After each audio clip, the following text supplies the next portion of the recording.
So I'm back here with Jacky Dai again because, oh, that's too loud. Because Jacky Dai just keeps winning with Cruelboyz. Jacky. So can you tell me just briefly what your credentials are, like what tournaments you've placed well in recently? Like, can you actually just list all these like top tables that you've been playing at lately? Yeah, so ever since the new GHB, I played one or two tournaments a month, and I've gotten a lot of first and second placings. I guess the two most notable ones lately is the 4-game tournament at X Planet. I got 4-0, and I played and beat Caradron on the last top table. And just recently, I played a GT, Sir Games Lot, went 4-1 and got second place. Been doing pretty well lately and getting pretty lucky with the boys, but I feel like they just have been climbing up and getting more interesting to play, a lot of better matchups now. So here's my first question. Why have they been getting better to play? Why have they had better matchups? I guess the main thing is Gobsprak. Gobsprak is just so powerful, especially if you play any mid-level mage army like Stormcast, even Ogres, Nurgle, a bunch of armies. If you have the Acolyte Battalion, you pretty much just deny spellcasting for the entire game. It's so powerful. There's a lot of matchups that it feels like just from turn one, because you have shooting and you deny magic, you just have the upper hand. But there's also a lot of terrible matchups too.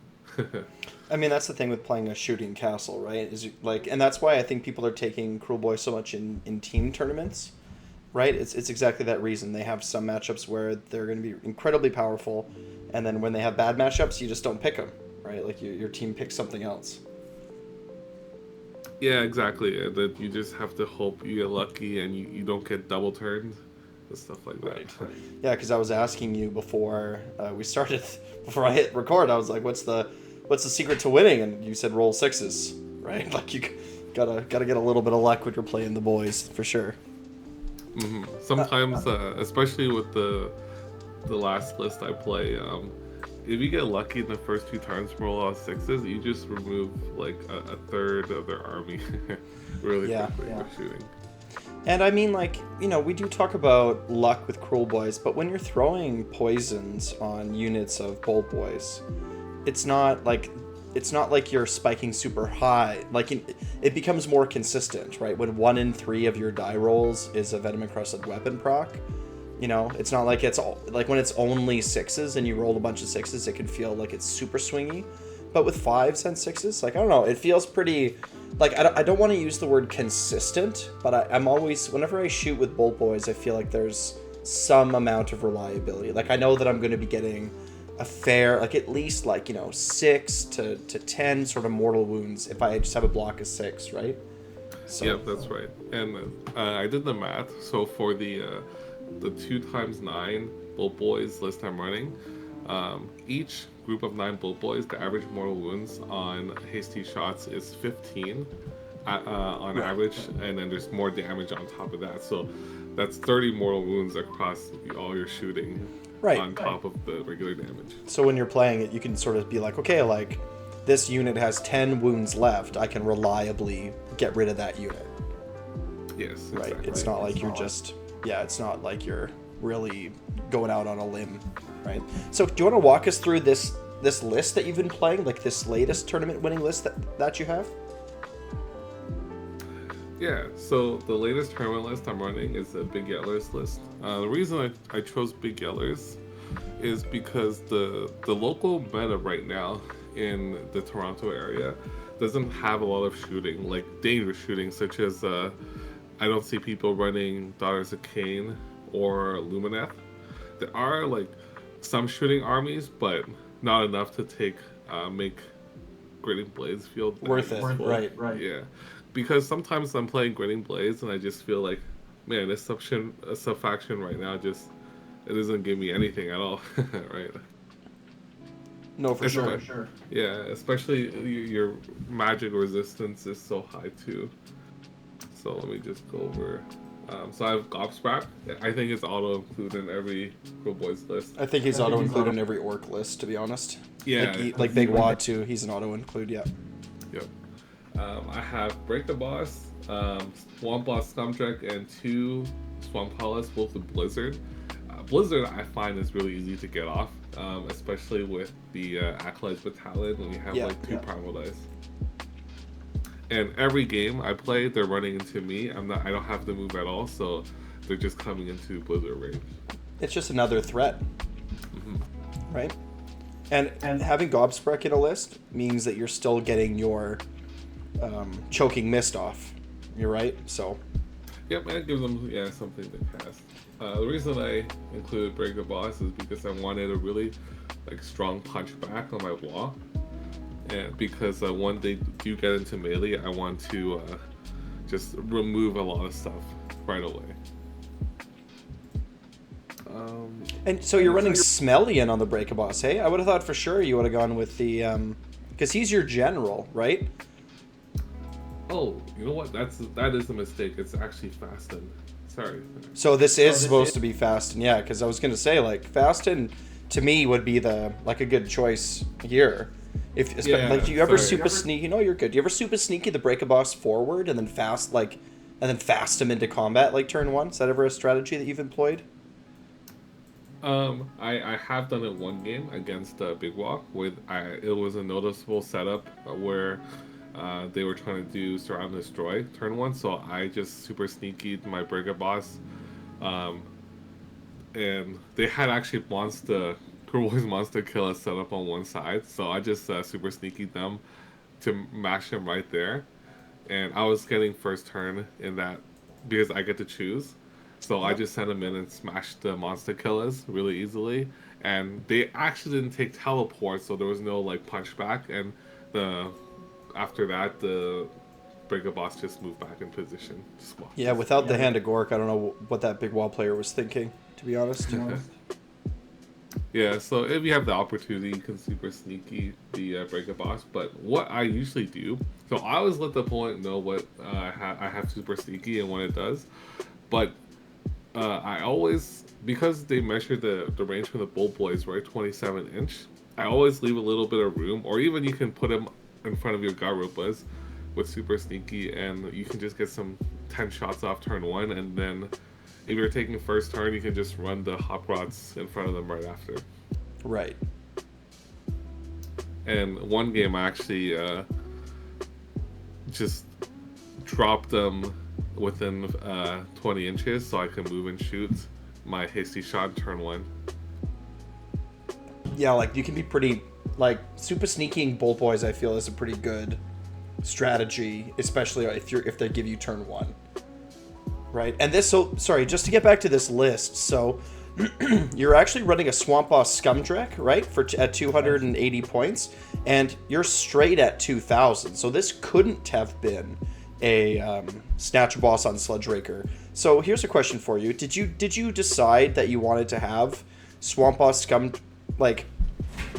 did you when you were building the list look at your points and based on the points then decide to go with Scumdrek and make the Break a Boss the general so that you could fit them both in the list? Yeah, that's exactly what I did. Otherwise, I would go for the name version. But Scumdrek in combat is actually stronger. Better. Yeah. And it has a better snatch and grab slightly.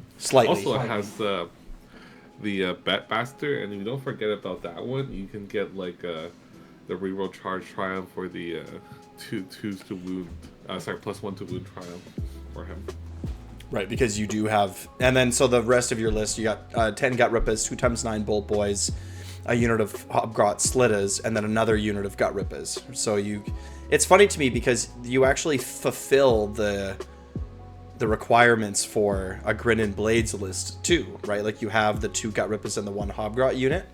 So you could just change this Big Yellows to Grin and Blades, and you wouldn't be able to have the Boys in their 2x9, but you could have 3x6, right? But I think, like you were saying before, just because of the meta in where you're playing, that this was the right call for you, right? And you seem to be doing really well with this, right? So it seems to be the right choice. But here's another question for you too. I noticed that you had like this one unit of Hobgrots, and is the inclusion of my question was going to be like, why, or how would you feel about swapping out this 80-point Hobgrot Slittis unit for maybe like a Killbow, or maybe for like an Endless Spell or something? Like, how good have the Hobgrot Slittis been in this 80-point spot compared to the alternatives that you could be taking? Yep, so I did try Killbow. I did some practice matches with it, and it still does nothing. Like, one Killbow is not consistent enough, and the extra screening from the Hobgrots is, I think, more useful. Right. Even compared to a Endless Spell as well. And then because you're playing Scumdrack, you also, because without a Hobgrot unit, unless I'm mistaken, you can't use Betmaster unless you have a Hobgrot unit, right? Yes, that's right. I wish the Gritting Blades, the Big Yellers bonus would give you reroll hits, one dice hit for the entire match. That would make the Killbows a lot better. Yeah, that for sure. Because for the Bolt Boys, it's not too big of a deal, not that much of a buff, but it's the catapults that really need it. Oh yeah, 100%. So do you want to, like, how does this list play? Like, what are you looking at, like turn 1, turn 2? Like, what kind of battle tactics are you going for? So the turn 1 battle tactic for me is usually, if I'm giving the first turn, it's usually Arcane Dominance. It's so easy to get that off if there's no mages in range, especially when they're trying to like backboard their mages against Gobsprak. And I'd say 100% of the time you're getting rushed with this list. Sure. And you have to play defensive and make sure you're surviving and scoring your easy tactics. Like for example, you have to remember, like when I first tried doing sneak up, I always forget it, especially after playing Big Wah. It's a lot harder to get with Kruleboyz. Way harder. Yeah, so sometimes I pick the tactic and in the movement phase I completely forget, and I just like 1 things out of 3 and I fail the tactic. So you have to really keep in mind your tactics when you're positioning. And basically you just want to do as much damage as you can. You don't want to leave your position too early. Sometimes turn 1 and 2 I might not be scoring 5 points or even 4 points, but you can at least score 3 because you can do your tactic and at least hold 1 most of the time. But by turn 3 I usually tabled my opponent. Right, so that's kind of the plan here, right? It's like you're gonna be a little, like you're going to unpack your castle quite slowly over turn 1 and turn 2. You're not going to overextend to try to score 5-point turns, because then you just make yourself too vulnerable, and your fundamental strategy is you're gonna shoot and blizzard your opponent off the table. Yep. And then just sort of win that way, right? Yeah, and it's usually like turn 1 you're shooting, turn 2 you're shooting, and then they're gonna break your Gut Rippler screen and Hobgrots, and then turn 3, because all your screens are gone, you send in the 3, the big 3, the Scumdrack, Gobsprak, and Break a Boss for the Big Wah. Right, so it's like shoot, wait for the opponent to break through your screens and wah them. Yep. Yeah, I mean, that seems like a pretty good way to play Cruelboyz, not gonna lie. Right? But it does. It seems like a pretty good style to play. It's like I'm gonna force you to come to me, and then when you do come to me, I'm gonna hit you pretty hard, because Cruelboyz does have some pretty slappy monsters, right? Mm-hmm. So, and one thing to keep in mind is by turn 5, it's kind of hard to do a tactic. So turn 3 and 4, right away, keep in mind you're gonna have to position for Surround and Destroy with 3 things. So maybe a Shaman in the back, and start moving your either Scumdrack or Break a Boss to one side, and then Gobsprak to the other side for the turn 5 tactic. At least Gobsprak's pretty fast, right? Yeah. So what are your, like, what you've already mentioned surround and destroy, you've mentioned sneak up. What are some more battle tactics that you generally tend to go for? Like, if I was a newish Kruleboyz player and you were going to recommend 5 battle tactics for me to keep a close eye on over my games, which 5 would you recommend? Yep, it's actually a consistent 5 that I've been doing across every game in the last GT. First one is magical dominance. Right. The second one would be sneak up. Turn 3 would be take down your suckers. Sure. Turn 4 would be I can't remember what it's called, but you have to move units out of your territory. You Intimidate the invaders. Yeah, and turn 5 would be the magical. Surround and destroy. That's pretty good. Like, that's a pretty good list of battle tactics to get. Is there 1 or 2 more that you also kind of keep it like a plan B? Yeah, Into the Maelstrom is pretty easy to get to, especially on turn 2 or 3, and also against some lists, the one where you have to be within 12 with every unit is manageable too. Time to get stuck in. Yep. Yeah, that's the that's like against Alpha Strike lists, right? That's helpful against those type of lists.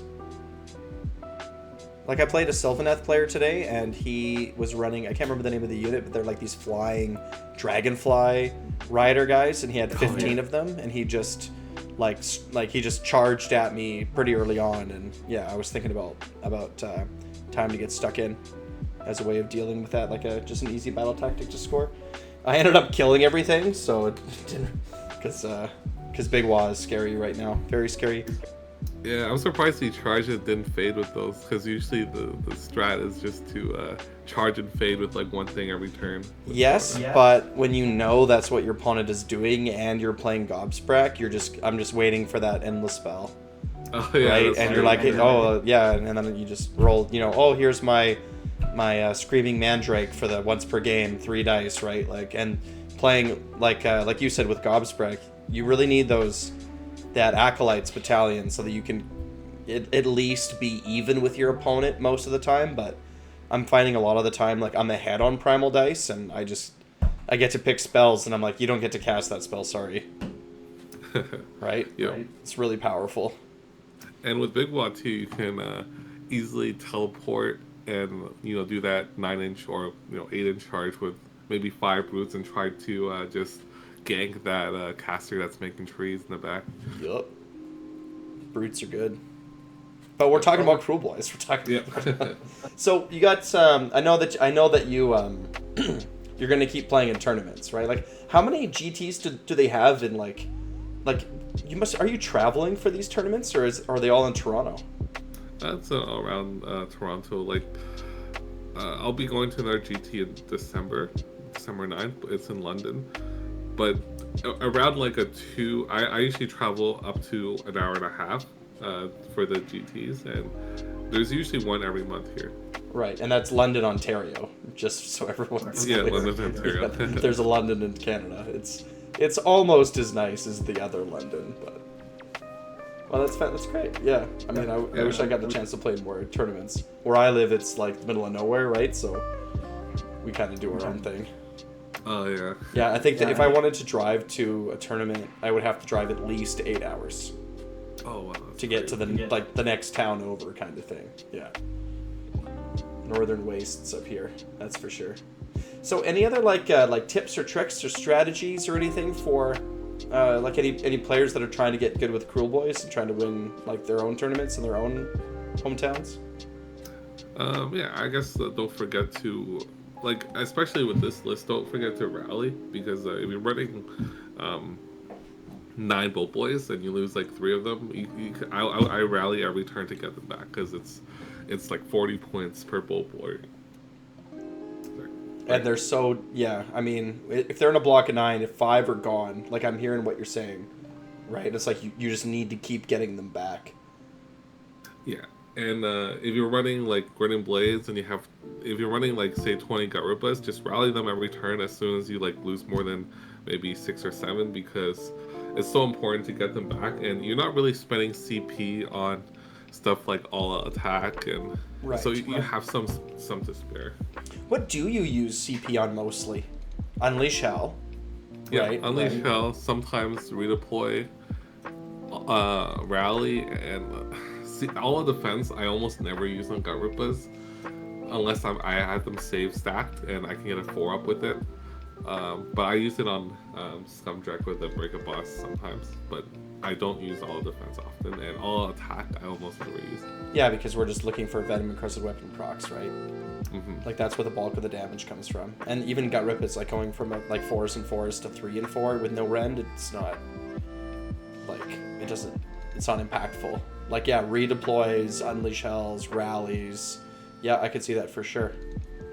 Yep, and even like the 9 Bolt Boys, all attack. I find that like a lot of times I'm gonna all attack and then they all defense and then they're saving on like a 2+. Yeah. So yeah. it doesn't matter. Just do the mortal wound. And if it's hasty shot, like an all-out attack brings you to 3s, right? So, Yeah.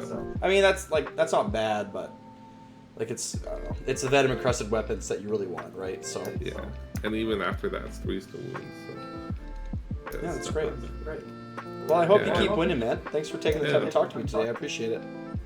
Yeah, no problem. And for all of you prospective Cruelboy players out there, join the Discord. Come talk to, because Jacky's in the Discord. I see him giving tips and tricks all the time to all these other Cruelboy nerds. So yeah, be sure to do that.